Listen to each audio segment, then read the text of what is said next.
हाँ जी मित्रों, हमेशा की तरह टेलीकॉम मार्केट से बहुत ही बड़ी अपडेट निकल के आ रही है। सो स्पेशली बताना चाहूंगा एयरटेल की तरफ से बहुत बड़ी बैड न्यूज निकल के आ रही है, क्योंकि एयरटेल ने प्राइस हाइक कर दिया है, अपने कुछ सस्ते प्लानों को बंद कर दिया है। और साथ ही साथ बताना चाहूंगा कि भारत सरकार की तरफ से दो बड़ी अपडेट है। एक तो अपडेट भाई इतनी मैं बोलूंगा कि बुरी है, ये जो जियो एंड एयरटेल वाले हैं सरकार को यार ऐसी ऐसी चीजें है ना करने को बोल रहे हैं ना, जो हमारे लिए अच्छी नहीं है। क्या खबर है सारा कुछ बता के जाऊंगा, वीडियो में बने रहना। हेलो मेरे भाइयों, मेरा नाम है कमल, आप देख रहे हो आपका अपने यूट्यूब चैनल टेक का पत्री। वीडियो को स्टार्ट कर रहे हैं। ओके तो मेरे भाई, सबसे पहली जो बिगेस्ट अपडेट निकल के आ रही है वो ये है कि हमारी भारत सरकार ने नेटफ्लिक्स के साथ आपस में पार्टनरशिप कर ली है। तो भाई साहब इसका मतलब क्या हुआ कि जो ये गवर्नमेंट है नेटफ्लिक्स के ऊपर ये वेब सीरीज दिखाने वाले हैं, इसी वजह से इन्होंने कुछ ऐसी पार्टनरशिप की है, या फिर नेटफ्लिक्स के अंदर जो इंडियन गवर्नमेंट है हिस्सेदार बनना चाहती है। ठीक है जी, ऐसी कुछ बात है, बल्कि ऐसी कुछ बात है नहीं है। फिर पार्टनरशिप क्यों की है भाई? मतलब भारत सरकार ने नेटफ्लिक्स के साथ पार्टनरशिप इसीलिए की है क्योंकि भारत सरकार चाहती है कि नेटफ्लिक्स वाले अपनी ऐप के अंदर हमारे भारत के कुछ ऐसे स्थानों की, ठीक है ना, कुछ वेब सीरीज लॉन्च करें या फिर कुछ ऐसे कंटेंट लॉन्च करें जिससे क्या है हमारे भारत के बारे में ऑल ओवर मतलब कि दुनिया को पता चले कि भारत में कौन कौन सी अच्छी अच्छी चीजें हैं। सो भारत सरकार ने नेटफ्लिक्स को बोला है कि आप ना कुछ ऐसा कंटेंट बनाओ जो कि सिनेमैटिक रूप से हो और स्टोरी टेलिंग हो, मतलब कि स्टोरी उसमें अच्छी हो, और उसमें जो वीडियो दिखाई जाए, जिस लोकेशन की वीडियो दिखाई जाए वो हमारे मतलब कि विरासत, जो हमारी पुरानी विरासत है, हमारा जो सभ्याचार है, या फिर ऐसे स्थानों की सीरीज बनाई जाए जो कि बहुत ही मशहूर है, जैसे कि लाल किला हो गया और जैसे कि ताजमहल हो गया। जैसे कि हमारे अगर पंजाब में ले लो तो गोल्डन टेम्पल ले लो, ये काफ़ी ऐतिहासिक जो गुरुद्वारा है, और भागा बॉर्डर ले लो, ठीक है ना। तो उसकी मतलब कि ऐसी कुछ सीरीज बनाई जा सकती है। सो इसी सीरीज को भाई साहब मतलब कि बनाने के लिए ही नेटफ्लिक्स के साथ गवर्नमेंट ने पार्टनरशिप की है और उनको खुली छूट दे दी है कि आप ऐसा ऐसा करके कुछ करो। तो इसका मतलब क्या हुआ कि नेटफ्लिक्स कैसे फ्री के अंदर थोड़ी ये सारा स्टोरी टेलिंग, ठीक है ना, अपने ऐप के अंदर डालेगा भारत की, तो भारत कुछ ना कुछ उसको पैसे भी देने वाला है। तो देखते हैं भाई आने वाले दिनों के अंदर हमें क्या क्या नई ठीक है ना ऐतिहासिक चीज़ों के बारे में, फेमस चीज़ों के बारे में नेटफ्लिक्स के अंदर देखने को मिलेगा। सो इससे क्या है हमारा जो भारत है वो उन्नत होगा, ठीक है ना। अगली जो बिगेस्ट अपडेट निकल के आ रही है वो एयरटेल की तरफ से निकल के आ रही है। आप सबको पता है कि एयरटेल को सबसे ज्यादा जल्दी है अपना एवरेज रेवेन्यू पर यूजर बढ़ाने की, ठीक है ना। इसीलिए इन्होंने क्या किया है, अपने सबसे सस्ते दो प्लानों को बंद कर दिया है, जिसको लोग अक्सर रिचार्ज करवाना पसंद करते थे जब उनका डेटा खत्म हो जाया करता था। क्योंकि एक प्लान जो इन्होंने बंद किया है उसकी कीमत है 121 रुपए।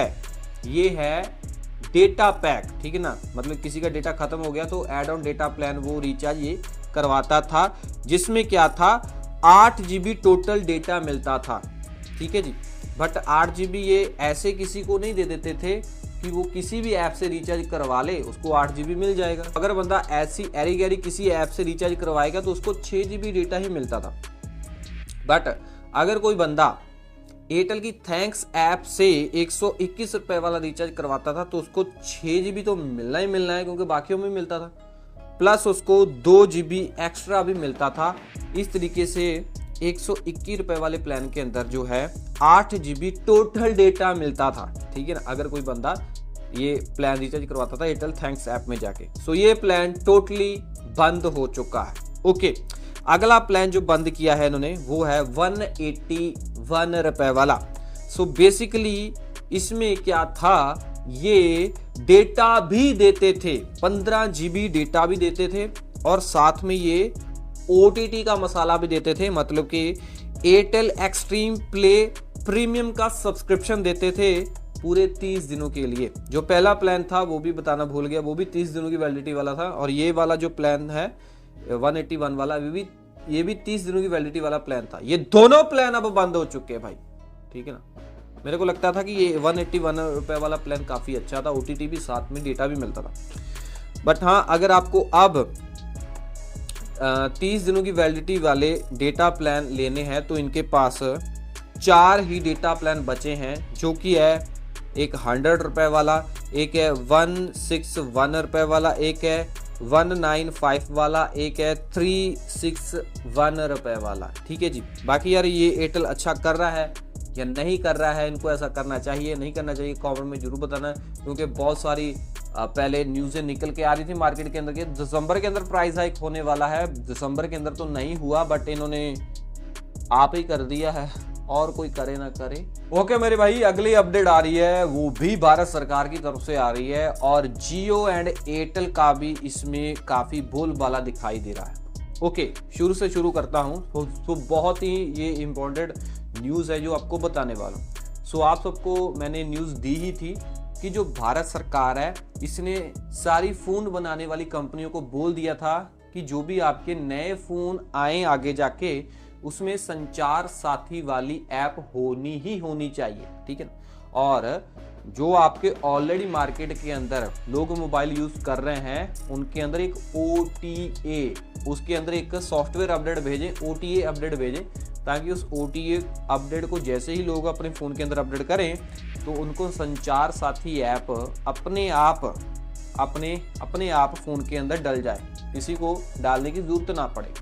सो इस चीज़ को जैसे ही गवर्नमेंट ने बोला तो ऑपोजिशन पार्टियों ने इसका मुद्दा काफ़ी उछाल दिया, जैसे कि आम आदमी पार्टी हो गई, कांग्रेस हो गई या अकाली दल हो, ठीक है ना। तो इन सभी नेताओं ने क्या बोला कि ये जो बीजेपी है ये मतलब कि लोगों के फ़ोन के ऊपर निगरानी रखना चाहती है, इसी वजह से ये धक्के से स्मार्टफोन कंपनियों को बोल रही है कि संचार साथी ऐप आप इंस्टॉल करवाइए। अब क्या है, हमारे जो देश के प्रधानमंत्री है उन्होंने अपने इस फैसले को वापस ले लिया है, ठीक है ना। जो इन्होंने कहा था सारी स्मार्टफोन कंपनियों को कि आप संचार साथी ऐप को फ़ोनों के अंदर डालो, अब डालने की ज़रूरत उनको नहीं पड़ेगी, क्योंकि ये फैसले को रद्द कर दिया गया है कि रूस ने सभी स्मार्टफोन कंपनियों को बोल दिया है कि हमारे देश के अंदर अगर आप कोई स्मार्टफोन लॉन्च करें तो उसके अंदर हमारी गवर्नमेंट वाली ऐप जरूर इंस्टॉल करके दें। रूस ने ये मतलब कि सिस्टम चालू कर दिया है, और रूस के नक्शे कदमों के ऊपर ही भारत अब चल रहा है, ठीक है ना। तो भारत के अंदर इस चीज को अभी रद्द कर दिया गया है, क्योंकि इसका विरोध हो रहा था, कर दिया। गवर्नमेंट इसीलिए भी करना चाहती थी क्योंकि बताया ही जा रहा है कि गवर्नमेंट बोल रही थी अगर किसी मतलब कि बंदे को अगर हमने ट्रैक करना होता था तो हम जियो को बोलते थे या फिर एयरटेल को बोलते थे, मतलब कि जिस भी कंपनी का उस बंदे का नंबर होता था जिसको ट्रैक करना होता था तो उस कंपनी को हम बोलते थे। मान लो जियो का नंबर था उस बंदे का जिसको ट्रैक करना था तो जियो कंपनी को बोला, तो टेलीकॉम कंपनियां बोल रही हैं कि हम एक लिमिटेड एरिया के अंदर ही ट्रैक कर पाते थे, या फिर उस बंदे को किस नियरेस्ट टावर से रेंज आ रही है उस टावर तक की लोकेशन ही हम कैच कर पाते थे, उससे आगे नहीं। मतलब कि काफ़ी फ़र्क होता था, काफ़ी मीटर्स का, काफ़ी किलोमीटर्स का फ़र्क होता था, तो एक्यूरेट लोकेशन नहीं आती थी। आई थिंक इसी के कारण ही ये ऐप मतलब गवर्नमेंट डलवाना चाहती थी, ताकि अगर कोई ऐसी सिचुएशन हो तो उस बंदे को जिसको भी ट्रैक करना पड़े या फिर कोई अपराधी हो, ठीक है ना, उसको ट्रैक किया जा सके ऐप के द्वारा, क्योंकि ऐप जो है वो लोकेशन एक्यूरेट बताती रहेगी। जो ऑपरेटर है वो शायद ऐसे नहीं कर पा रहे थे, जिसकी वजह से ये गवर्नमेंट ने फैसला लिया। अब क्या है, ये जियो एंड एयरटेल वाले ना ये गवर्नमेंट को भी सलाह दे रहे हैं और जो स्मार्टफोन बनाने वाली कंपनियां हैं उनको भी सलाह दे रहे हैं कि आप ना अपने स्मार्टफोनों के अंदर AGPS वाली टेक्नोलॉजी को अनेबल कर दीजिए। AGPS जो टेक्नोलॉजी है वो सैटेलाइट से सीधे सिग्नल पकड़ेगी और सेलुलर डेटा को भी यूज़ करेगी। तो इससे क्या है, फिर बंदे की एक्यूरेट लोकेशन गवर्नमेंट ट्रैक कर सकती है, या फिर हम जो टेलीकॉम कंपनी है हम अच्छे से उस बंदे को ट्रैक कर सकते हैं। तो स्मार्टफोन बनाने वाली कंपनियां हैं वो बोल रही हैं कि ये जो AGPS वाली टेक्नोलॉजी है ना, ये फ्री हम दे पाएंगे ना अपने स्मार्टफोनों के अंदर, अगर भारत सरकार इसकी अनुमति दे, तो अनुमति देगी तभी होगा ना। सो ये मामला यहाँ तक ही नहीं है, ये मामला बहुत आगे तक गया था। और इतना नहीं है, ये टेलीकॉम कंपनियां, भारती एयरटेल होगी या फिर जियो हो गई, ये गवर्नमेंट को पता क्या बोल रही हैं कि हम जब भी किसी भी बंदे को ट्रैक करने जाते हैं, तो ये जो फ़ोन बनाने वाली कंपनियां है ना, इन्होंने ऐसे सॉफ्टवेयर उसमें मतलब कि इंटीग्रेट करके रखे हुए हैं कि जब हम ट्रैक करने की कोशिश करते हैं, ठीक है ना, तब क्या है, स्मार्टफोन के अंदर एक पॉपअप एसएमएस उस बंदे को दिखाई दे जाता है कि कोई है जो आपको ट्रैक कर रहा है, ठीक है ना। तो फिर क्या है, वो बंदा सतर्क हो जाता है, तो वो फिर मोबाइल को स्विच ऑफ भी कर सकता है। तो इसके कारण भी थोड़ा पंगा पड़ रहा है। और टेलीकॉम कंपनियों ने ये भी गवर्नमेंट को बोला है कि आप इन स्मार्टफोन बनाने वाली कंपनियों को बोलो कि ये जो पॉपअप एसएमएस आता है, इस चीज़ को ये बंद कर दें। और जो स्मार्टफोन बनाने वाली कंपनियां हैं, ये बोल रही हैं कि हम ऐसा कैसे कर सकते हैं, हम तो पारदर्शी जो काम है सारा रखना चाहते हैं, ये ऐसा हम कर ही नहीं सकते, ठीक है ना भाई। जितनी ये चर्चा मैंने आपसे की है थोड़ी लंबी जरूर होगी, बट हाँ, ये बतानी मेरे को बहुत ही ज़रूरी थी और आपको भी जानना बहुत ही ज़रूरी था कि भाई ये आजकल जो दुनिया के अंदर हो क्या रहा है, ठीक है ना भाई। हम जो है, हमारा निजी पर्सनल फ़ोन है भाई, ठीक है ना, हम इसमें क्या करना चाहते हैं, क्या नहीं करना चाहते हैं, इससे भाई पड़ोसी को क्या लेना देना है, हमारे रिश्तेदारों को क्या लेना देना है, और गवर्नमेंट को क्या लेना देना है भाई, ये हमारे स्मार्टफोन की जांच क्यों करना चाहती है, ठीक है ना। हाँ, माना कि आप किसी अपराधी को पकड़ना चाहते हो, बट सारे अपराधी थोड़ी हो सकते हैं, सारे अपराधियों के फ़ोन के अंदर ऐसी गड़बड़, ठीक है ना, ऐसी ट्रैकिंग, ठीक है ना, ये सब ठीक नहीं है। बाकी ये सब अच्छा हो रहा है, गवर्नमेंट अच्छा कर रही है या नहीं कर रही है, आप मेरे को कमेंट के अंदर जरूर बताना। और डैश कैम भाई साहब मैं कर रहा हूँ टैग, जो मैंने अपनी गाड़ी पे लगाया हुआ है, 70 MI डैश कैम है, ये ड्यूल चैनल डैश कैम है, स्टारविज 2 है। सो ये देख लेना, बहुत अच्छा है भाई।